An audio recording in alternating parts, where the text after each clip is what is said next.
Hello everyone, my self professor Saurabh shahi from Android. And आज बहुत ही खुशी का दिन है। आज हमारे साथ हैं रौनक शिगवन, जिन्होंने स्कोर किया है 177 out of 200 in CSET exams. And let me tell you, mostly he is amongst top 10 marks scorer in Mumbai. So Raunak, आपकी CSET की जर्नी यस। कैसी रही? मतलब आपका एक ओवरऑल एक्सपीरियंस कि आपने कब सोचा कि मुझे CS करना है, कैसे आपने CS करना स्टार्ट किया, एंड कैसे वो जर्नी आपके एग्जाम तक थी? मैंने पहले मेरे फ्रेंड से सजेशन लिया कि मुझे सीएस करना चाहिए कि नहीं करना चाहिए। देन वन फ्रेंड है एक मेरी, वो मुझे बोली कि सीएस तू कर सकता है, तेरे में पोटेंशियल है, तेरे को इतने नॉलेज है, तो तू कर सकता है। और मुझे भी प्रैक्टिकल लाइफ जीना बहुत पसंद है, मुझे कॉरपोरेट के रिलेटेड थोड़ा नॉलेज है, इसके लिए मैंने सीएस चूज़ किया। एज अ कंपनी सेक्रेटरी मुझे अच्छा लगेगा कि मैं कंपनी की हेल्प करूँगा कॉरपोरेट में, लीगली लीगल वर्क में। और मुझे बहुत बोर्ड ऑफ डायरेक्टर्स के साथ मुझे रहना बहुत अच्छा लगेगा। ग्रेट। सो जैसा मैं आपने बताया कि आपको एक प्रैक्टिकल लाइफ जीना पसंद है, आप चाहते हो कि आप एक प्रैक्टिकली कंपनी में वर्क करो, कंपनी में काम करो, राइट? So yes. उसके अकॉर्डिंग से मैं देख पा रहा हूँ कि आपके जो CS की जर्नी में आपके जो CS के इतने अच्छे मार्क्स आपने स्कोर किए yes. Yes. 177, I could feel कि आप 190 क्रॉस कर सकते थे, बट आपकी मार्कशीट में एक प्रॉब्लम नजर आई मेरे को। यस। आपके CS के पेपर नंबर 1 में आपने 50 आउट ऑफ 50 स्कोर किया। यस। पेपर नंबर 2 एंड 3 में भी अप्रॉक्स आपने 45 के आसपास से स्कोर किया, yes. Right? But paper number 4, I can see your marks is 39 to be precise. Yes. I hope you don't mind me disclosing your marks on the camera, but आपके marks disclose करने लायक है। हम्म। अगर 39 marks आपने score किया paper number 4 में, right? I think अगर वहां पे मार्क्स आपके थोड़े से ज्यादा होते, मतलब जस्ट लाइक पेपर नंबर 1 2 3 होते, hmm. So your score would have touched 190, yes. Right? So tell me कि पेपर नंबर 4 में जो 39 मार्क्स आपने अचीव किया कंपेयर टू पेपर 1 2 3, वहां पे हम्म। क्या प्रॉब्लम रही? वहां पे मार्क्स रिड्यूस क्यों हो गए? करंट अफेयर्स बहुत अलग ही है। वो बहुत अलग बाहर से क्वेश्चंस आते हैं करंट अफेयर्स के। लास्ट 6 मंथ्स में जो जो उसमें रहता है, जो करंट न्यूज़, उसके क्वेश्चंस वो करेक्ट। आते हैं। बट फैकल्टी नोट्स, एड्रॉइड की फैकल्टी नोट्स की वजह से वो बहुत इजी हो गया था। दैट्स वाई करंट अफेयर्स मुझे बहुत इजी गया। बट क्वांटिटेटिव एप्टीट्यूड में थोड़ा ऊपर नीचे हुआ because of calculation. Because 11th 12th में मैं एसपी लिया था, नॉट मैथ्स। दैट्स वाई बहुत मुझे हार्ड किया वो। Got it. मतलब जो आपका क्वांटिटेटिव कैलकुलेटिव पार्ट है उसमें थोड़ी सी प्रॉब्लम रही। यस। यस। ऑलराइट। सो रौनक, जैसे आपने मार्क्स जो अचीव किया, ऑब्वियसली इसके लिए पढ़ाई तो करनी पड़ती है, उसके बिना अचीव नहीं होता, राइट? यस। पढ़ाई में क्या होता है आज के टाइम पे, ये जो सोशल मीडिया है, राइट, हाँ। That's becoming a big distraction, yes, right? बहुत। सो आपके केस में जो भी आपकी जर्नी रही, जो आपके 3 4 मंथ्स की जर्नी रही, आपने बोर्ड्स के बाद प्रिपरेशन चालू किया, हाँ। जुलाई में आपके एग्जाम्स थे। सो सोशल मीडिया के डिस्ट्रैक्शन को आपने कैसे मैनेज किया इस थ्रू आउट पीरियड?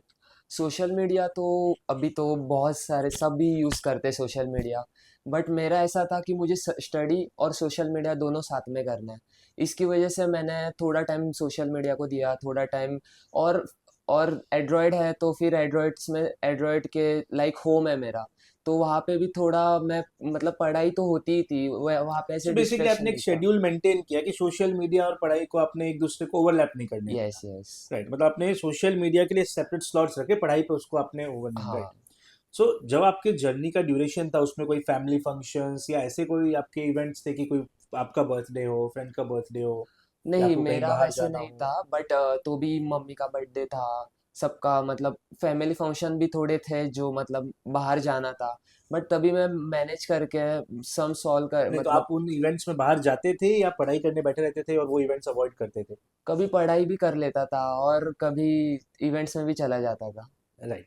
सो जैसा कि अभी मतलब मैं इन पूरे चीज़ों से कंक्लूजन ड्रॉ कर सकता हूँ कि रौनक ने एक डेडिकेटेड शेड्यूल मेंटेन किया है, right? He did not leave anything for to achieve anything, right? इन्होंने पढ़ाई में भी अच्छे मार्क्स अचीव किए, and at the same time जैसा इन्होंने बताया, ना इन्होंने सोशल मीडिया छोड़ा, ना इन्होंने फैमिली फंक्शन छोड़े, ना मम्मी का बर्थडे छोड़ा।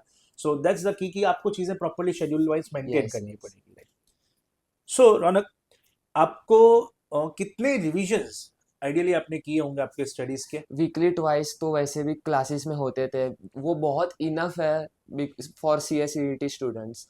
और क्लासेस की नोट्स की वजह से इतने रिविजन्स में करता नहीं था, बिकॉज ऑफ क्लासेस के नोट्स में ही सब मिल जाता था। और रिवीजन तो 4 5 टाइम्स तो मैं करता था। 4 5 टाइम्स आपने किया, ग्रेट। एंड टेस्ट का क्या रोल है? बिकॉज आई रिमेम्बर आप मॉक टेस्ट भी सारे देते थे, यस एंड सीएसईटी के मॉक टेस्ट के लिए हमने आपके सारे मॉक टेस्ट एक special technology based mock test लिए थे, right? Yes yes so and आपके लेकिन जो पहले बैच में टेस्ट हुए थे वो हम आपसे फिजिकल पेपर बेस्ड लेते थे, right? Yes so do you feel कि आपके मार्क्स में, बिकॉज आप क्या होता है सीएसईटी में आपके पास पेन एंड पेपर नहीं होता, आप जब मेन यस एग्जाम देने जाते हो you have to deal with technology, right? Yes your exams are computer oriented, hmm completely आपको टेक्नोलॉजी ओरिएंटेड एनवायरनमेंट में एग्जाम देना, right? Yes yes so do you feel कि हमने जो आपके लिए मॉक टेस्ट के लिए वो टेक्नोलॉजी ओरिएंटेड टेस्ट लिए, उनका कोई रेलिवेंस था, उनसे कोई हेल्प मिली आपको मेन एग्जाम्स में? बहुत हेल्प मिली बिकॉज ऑफ पहले ऐसा था कि पेपर में वो नहीं समझ आता था, बट जब हम लोग ने प्रॉपर फोन में स्क्रीन पे आपके स्क्रीन देखा? पे किया तभी बहुत हेल्प हुई बिकॉज ऑफ वहाँ पे प्रॉपर आंसर्स, बाद में आंसर्स भी मिल रहे थे। मतलब जब भी हम लोग सबमिट करते थे आंसर्स, देन जितने रॉन्ग आए वो भी दिखते थे और जितने राइट आए वो भी दिखते थे। आपके पास एक रिकॉर्ड के लिए भी वो रहे आपको यस कहाँ पे यस गलतियां यस हुई, राइट? बट जो आपको जैसे इंटरफेस फेस करना पड़ा, राइट, क्योंकि वो आपको सिमिलर इंटरफेस मेन एग्जाम से फेस करना था, yes so technology oriented test दे के आपके फोन से या लैपटॉप से जैसे भी आपने दिया, हम्म क्या उससे आपको मेन एग्जाम में टेक्नोलॉजी से डील करने में हेल्प मिली? बहुत हेल्प मिली बिकॉज ऑफ पता था कि कैसे क्वेश्चंस आने वाले हैं और कैसे फॉर्मेट में आने वाले हैं, तो इसकी वजह से पता था कि कैसे आएंगे, तो हम पहले से ही प्रिपेयर थे। राइट। सो ना चलो लास्टली आपका एक ओवरऑल एक्सपीरियंस एड्रॉइड पे क्या रहा? अभी तक की जर्नी में एड्रॉइड ने क्या रोल प्ले किया आपके अचीवमेंट पे? मेरा biggest role for my achievement because of android की फैकल्टी बहुत अच्छी है, बहुत फ्रेंडली है, बहुत अच्छा लगता है उनके साथ टाइम स्पेंड करने में।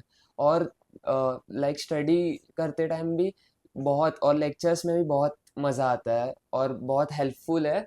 जब भी कुछ भी प्रॉब्लम आए, कुछ भी पढ़ाई में, तो बहुत हेल्प करते हैं।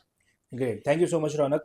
अभी lastly all the very best to you, आप एग्जीक्यूटिव की जर्नी भी हमारे थैंक साथ यू कंटिन्यू सर। कर रहे हैं, सो होपफुली नेक्स्ट पॉडकास्ट हम आपके साथ बैठेंगे for as a sure. CS executive qualified student, right? For so sure. Before ending this podcast, so one word for Android that you would like to say, that you would like to describe Android in one word? Like home. All right, thank you so much Raunak.